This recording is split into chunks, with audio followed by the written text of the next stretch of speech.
Eu só pediria que todo mundo falasse bem próximo ao microfone, para que as pessoas que estão nos assistindo via webcast consigam escutar.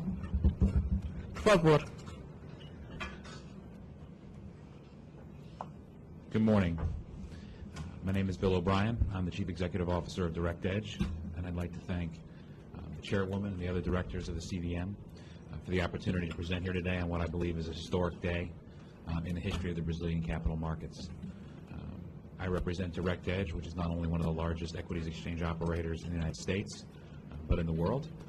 And I really felt, as CEO of that organization, it was important to be here today to provide our perspectives on these very important matters with respect to not only, as I said, Brazilian capital markets, but Brazil itself.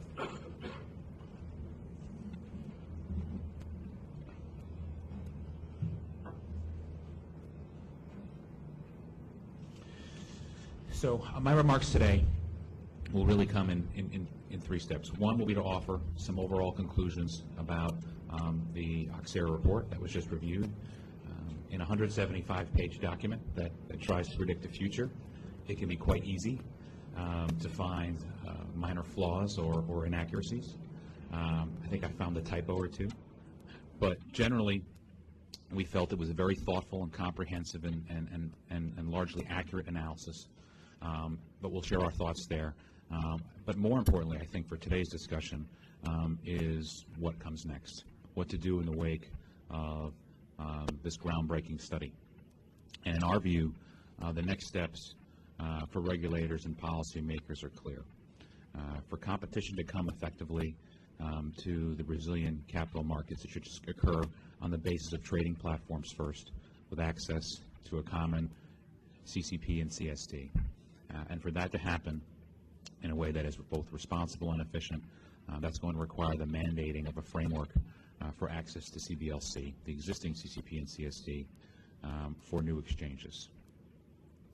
I think to make sure that in a multi-exchange market, to ensure continued proper market-wide supervision, that while DirectEdge has and always will be willing to completely fulfill any regulatory responsibility put forth under 461 or any other applicable Brazilian regulation, to try to do that in a framework of consolidated market-wide oversight under a single regulator appears to be the most efficient.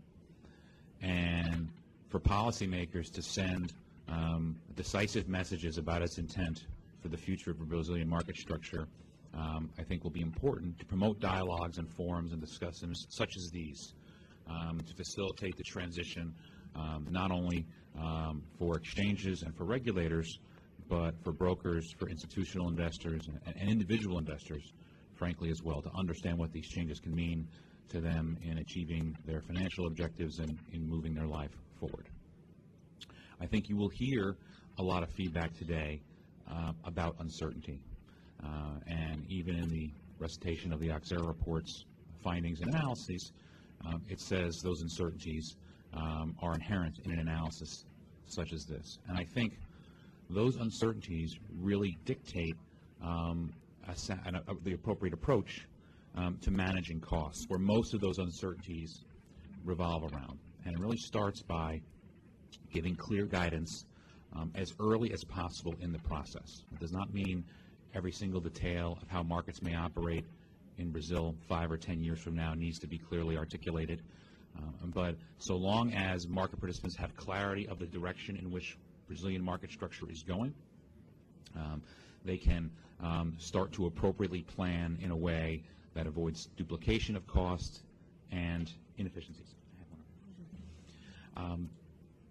I think within that approach, we should try to recognize within market structure where competition can be beneficial, but where it can clearly not be. There are certain elements of how a market operates that, in DirectEdge's view, should not be the subject of competition, and we'll speak to that. And moreover, the principles that are laid out are ones that recognize that there are a variety of ways for brokers and investors to transition from a monopoly to a competitive exchange market, and that flexibility will be allowed in that transition to avoid any burdensome cost and unnecessary cost on a firm-by-firm or or individual by individual basis. So, in brief, our view on the Axera report. Brazil is clearly ready for exchange competition.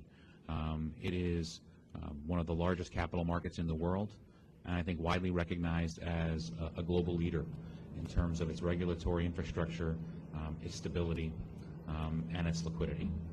There's more than sufficient scale, and we believe strong indications for future growth in the overall economy, such that multiple exchange platforms can compete efficiently.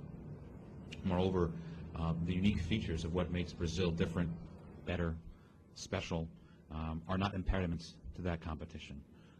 The propagation of rules, specific trading rules at the exchange level within the framework of principles-based oversight from the CVM do not prevent competition from coming amongst multiple exchanges. And moreover, the unique features of the market, such as the identification of the beneficial owner at clearance and settlement, don't impede that competition either. I think when we think about the benefits of that competition, I think naturally in the Axera report most of the focus is on explicit transaction costs, and that makes much sense because it's the easiest to quantify in the course of an analysis like this. And in an analysis like this, people want justification of methodology and data source. But at the same time, we see those benefits as much, much broader, if more qualitative rather than quantitative. It will help satisfy a broader set of needs for the broker, for the institutional, and for the retail investor community.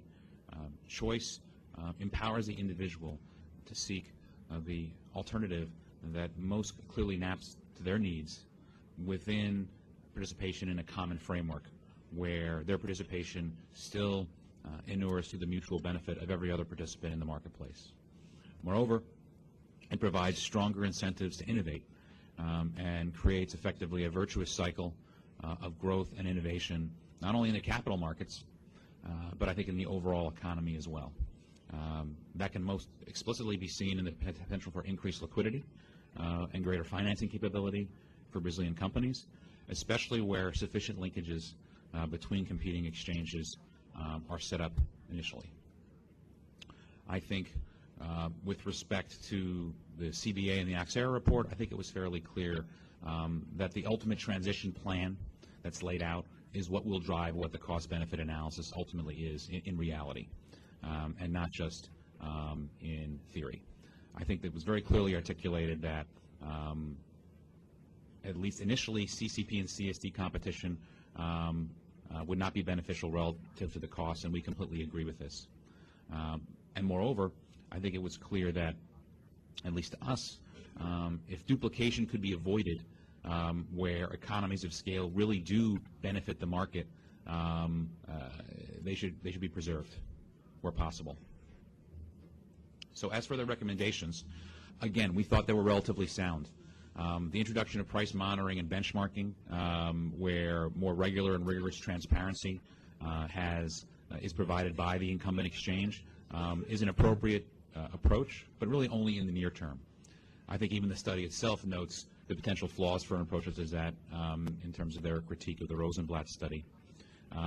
But the report noted that that was likely only to have some effectiveness if the necessary preconditions for competition over the intermediate and longer term were being established at the same time. And it was known that they were being established at the same time.